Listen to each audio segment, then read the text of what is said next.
छत्तीसगढ़ में 19 जिलों की 70 सीटों पर दूसरे चरण के लिए मतदान शुरू हो चुका है। इनमें से 9 सीट एससी और 17 सीट एसटी के लिए आरक्षित की गई है।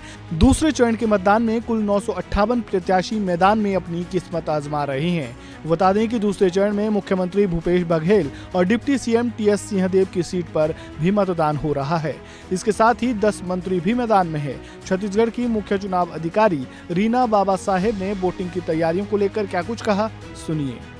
द्वितीय चरण में कुल 70 विधानसभा क्षेत्रों पर मतदान होगा।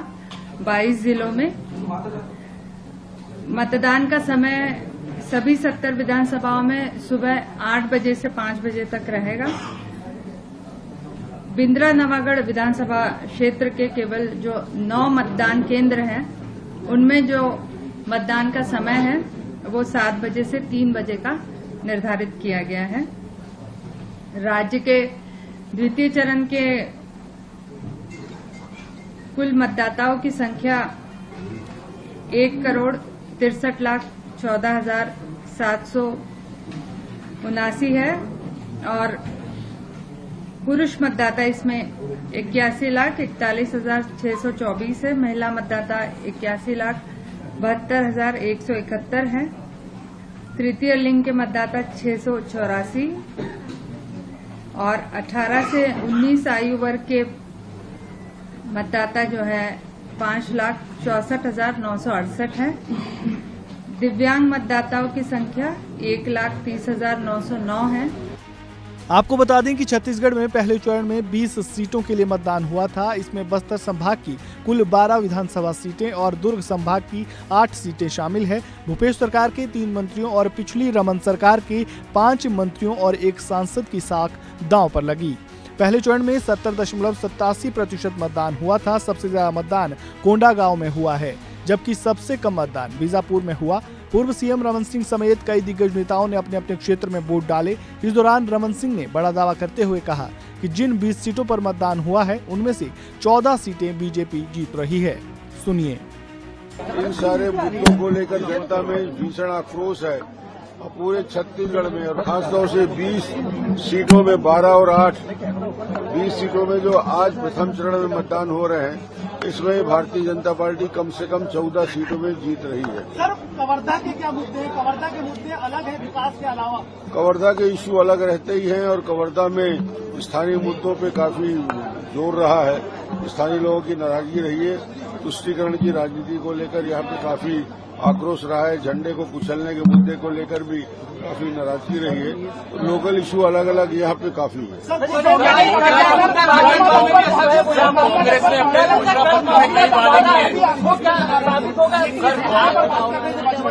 कांग्रेस ने अपने घोषणा पत्र में कई ऐसे मुद्दे हैं जो लेकर आई और जनता के बीच में रखे। क्या लगता है उसको कर्जा माफी का वादा किया था, मगर हर 5 साल में कर्जा माफी की स्थिति क्यों आ रही है?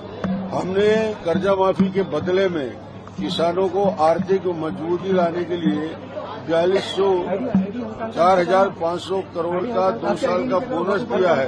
उससे किसान की स्थिति मजबूत होगी। इसके लिए हमने कार्य योजना बनाई। बाकी धान की कीमत हम उनसे ज्यादा दे रहे हैं। एक किस्म में धान का पूरा चारों बोनस हम दे रहे हैं। 2 साल का बकाया हम दे रहे हैं। बारदाना की व्यवस्था हम कर रहे हैं। गैस सिलेंडर में 500 रुपये दे रहे हैं। 12,000 हमारी बहनों को जो शादीशुदा है उनको 12,000 रुपया वार्षिक दे रहे हैं। इस मजदूरों के लिए 10,000 रुपया का सालाना पैसा देने का योजना है और डेवलपमेंट हमारी प्राथमिकता है। ट्राइबल क्षेत्र में हमने बड़ी घोषणा की है, खासतौर से तेंदुपट्टा तोड़ने के लिए बोनस की व्यवस्था, तेंदुपट्टा तोड़ने वालों के लिए बेहतर व्यवस्था करने का।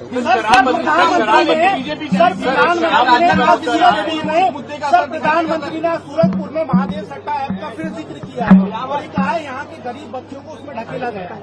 नहीं, प्रधानमंत्री जी ने एक लाइन कहा है, भूपेश कक्का सट्टा में 30%, यानी सट्टा महादेव ऐप में 30% भूपेश जी की भागीदारी है।